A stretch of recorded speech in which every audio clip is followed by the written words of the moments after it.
Faisal Salum Feitoto ameendelea kuwa gumzo. Kila uchao amekuwa akihusishwa na klabu mbalimbali.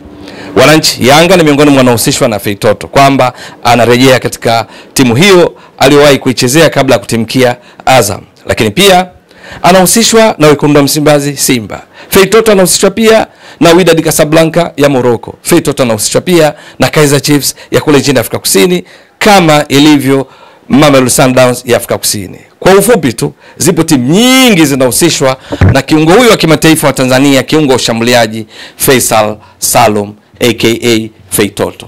Lakini swali la kujiuliza kwamba kwa mfano anaenda kujiunga na wekundu wa Msimbazi Simba, anaenda kujiunga kwa kocha Fadlu Davids. Je, nini athari za Feitoto kujiunga na wekundu wa Msimbazi Simba endapo tetesi zinazoendelea kumhusisha zitakuwa za kweli?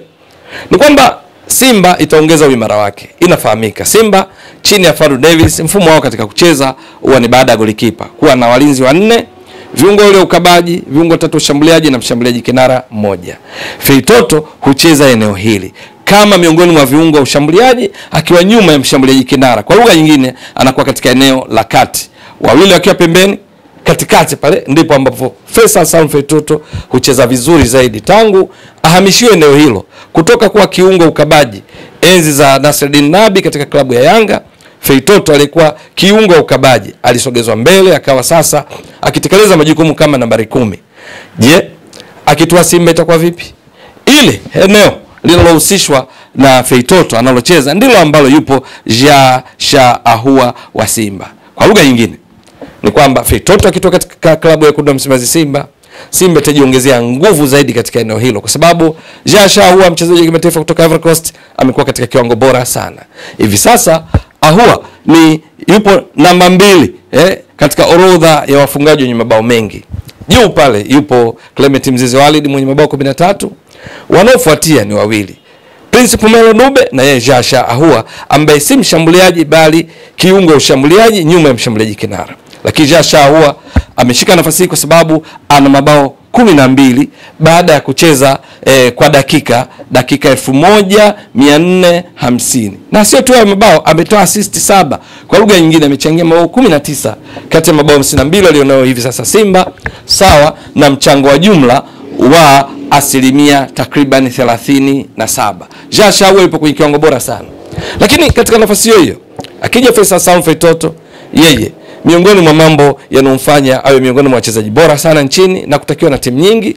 Kwanza physical fitness, utimamu wa kimwili na kiakili katika kuitumikia timu, yani physical na mental fitness yuko vizuri. Lakini pili ni uwezo wake wa kucontrol mipira. Yes, kuidhibiti na kuimiliki, kupiga chenga, kupokea mpira wa kwanza, lakini pia kupiga mashuti ya mbali ambayo mengi huwa anayapiga kwa usahihi. Hayabutuliwi tu, analenga shabaha. Ni baadhi ya sifa nyingi za Faisal Salum Feitoto. Lakini lingine ikumbukwe, mashuti yake huwa ni miongoni mwa wale wanaofunga mabao. Lakini kubwa, anatoa pasi saidizi za mabao kwa wenzake. Ana jicho la kuona nani amesimama wapi kwa wakati sahihi ili atoe pasi. Halafu Feitoto hana hulka na tabia ya uchoyo, yani kulazimisha yeye afunge wakati wenzake wako katika nafasi nzuri. Hii ni sifa ambayo inamfanya Feitoto apendwe zaidi. Lakini kubwa zaidi, endapo atatua katika klabu ya wekundu wa Msimbazi Simba, kuna gharama zitapungukiwa, lakini pia nafasi za kusajili wachezaji wa kigeni zitaongezeka kwa sababu Feitoto ni Mtanzania. Kusajiliwa mchezaji wa uwezo wake katika nafasi hiyo, maana yake kunafanya Simba katika zile nafasi 12 za kusajili wachezaji wa kigeni zinazoruhusiwa kikanuni, kupata nafasi ya kusajili wachezaji wengine kutoka nje ya nchi wenye ubora wa juu, kuzidi kuiongezea makali timu ya kocha Fadlu Davids na hatimaye kutimiza mipango yao kwa msimu ujao 2025-26. Hivi sasa Faisal Salum Feitoto akiwa katika klabu ya Azam, uthibitisho kwamba yuko fit kimwili na kiakili ni juu ya mechi alizocheza. Mpaka sasa Azam wameshacheza mechi 27. Wamebakiza mechi 3 tu ili kukamilisha mechi 30 za ligi kuu Tanzania bara kwa msimu 2024-25. Feitoto amecheza mechi 26 kati ya hizi 27. Utaona hapa ni ushiriki wa zaidi ya 96% ya mechi zote walizocheza Azam. Dakika alizocheza mpaka sasa kwa mechi hizo 26 ni dakika 2258. Kumbuka, katika mechi 26 inatarajiwa dakika za kucheza jumla ukizidisha mara 90 kwa kila mechi ni dakika 2340. yeye amecheza dakika 2258. Maana yake dakika alizozikosa ni dakika 82 tu mpaka sasa katika ligi kuu Tanzania bara kwenye mechi alizocheza zile 26. Lakini dakika hizi maana yake katika kila mechi aliyocheza amemiss dakika 3 na sekunde 9. Yaani katika kila mechi aliyocheza kwa wastani amemiss muda huo tu. Around dakika 87 kila mechi katika 26 alizocheza alikuwepo uwanjani.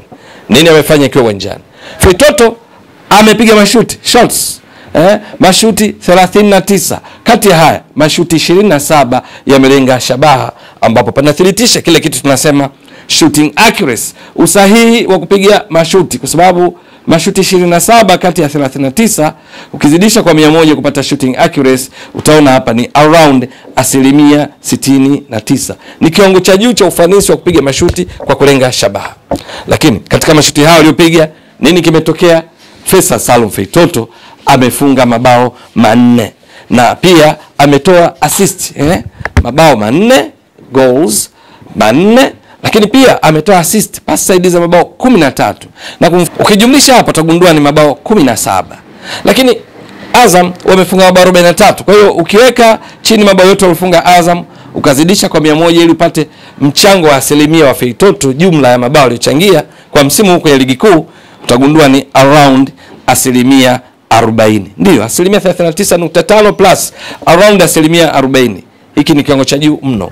Lakini ikumbukwe Feitoto msimu uliopita kwenye ligi kuu Tanzania bara alikuwa mfungaji bora namba 2. Kinara alikuwa Stefan Aziz Ki, alimaliza na mabao 21, pia akitoa assist 8 akichangia mabao 29 kwa klabu yake ya Yanga. Wa pili alikuwa Feitoto aliyefunga mabao 19, akatoa assist 7 akichangia mabao 26 kati ya mabao 63 aliyofunga Azam, na kuisaidia Azam ifuzu kwa kushiriki michuano ya ligi ya mabingwa barani Afrika kwa kupata tiketi mojawapo kati ya 2. Ilimaliza nafasi ya pili nyuma ya Yanga. Tukio ambalo tuseme nafasi ambao ni mara ya kwanza wanamaliza katika top 2 tangu msimu wa 2015-16. Sasa Feitoto mchango wake wa namna hii ni dhahiri kwamba ndani ya Simba akijiunga kwa kocha Fadlu Davis, Simba itazidi kuwa kali zaidi katika eneo la kati. Itamuongezea mawanda wigo mwalimu Fadlu Davis kwamba nani aanze na kumletea matunda. Itaongeza ushindani ndani ya kikosi, kwa sababu Jasha huwa mchezaji mzuri sana ambaye ana mabao 12 tumetoka kueleza, assist 7, akiwa mchezaji namba 2 kwa kupiga mashuti katika ligi kuu mpaka sasa. Aziz Ki Kinara amepiga mashuti 56, Jasha huwa amepiga mashuti 51, huku 27 akilenga shabaha na kufunga mabao aliyofunga. Kasoro alizonazo zinaweza kusahihishwa vyema na yeye mwenyewe pindi akijua ana ushindani wa namba kutoka kwa Feitoto pindi atakapotua. Lakini Feitoto anaongeza kitu kingine pindi akitua, kwa sababu ya uwezo wake wa kupiga mashuti kwa usahihi. Msimu uliopita alikuwa mchezaji namba 2 kwa kupiga mashuti mengi, ana uthubutu wa kutosha. Aliyeongoza alikuwa Aziz Ki, alikuwa amepiga mashuti 90 huku 52 akilenga shabaha. Wa pili kwenye kupiga mashuti mengi alikuwa ni Feitoto, ambaye yeye alipiga mashuti 60, kati ya hayo 35 alilenga shabaha, akafunga ile mabao kutoka kueleza 19, akitoa assist 7, akichangia mabao 26 kwa Azam. Kwa vyovyote vile Feitoto akitua Simba ataongeza kitu ndani ya kikosi, na hasa uwezo wake huu wa kupiga chenga, kutoa pasi nzuri za kusabaratisha wapinzani na kutoa fursa kwa wenzake kufunga, lakini pia kupiga mashuti yanayolenga shabaha kwa kiasi kikubwa kwa usahihi na kufunga. Lakini vile vile Faisal Salum Feitoto ni Mtanzania mwenye kipaji cha aina yake. Faisal Salum Feitoto ana mvuto kibiashara kwa timu ya Simba pindi akijiunga na timu hiyo. Swali ni kwamba je, Feitoto atajiunga kweli na wekundu wa Msimbazi Simba? Maana tetesi zimekuwa nyingi kumhusisha mchezaji huyu wa kimataifa wa Tanzania, akihusishwa na Yanga, akihusishwa na Kaizer Chiefs, akihusishwa na Wydad, akihusishwa na Mamelodi na klabu nyingine mbalimbali. Nini kitakachotokea ni swala la kusubiri. Endelea kuunga mkono channel hii kwa kuhakikisha kama una subscribe, una share, una like na kucomment. Mwasilishaji wako ni mimi Ramadhani Mbwaduke almaarufu kama Mzee wa Data. Shukrani jazilan. Bye bye.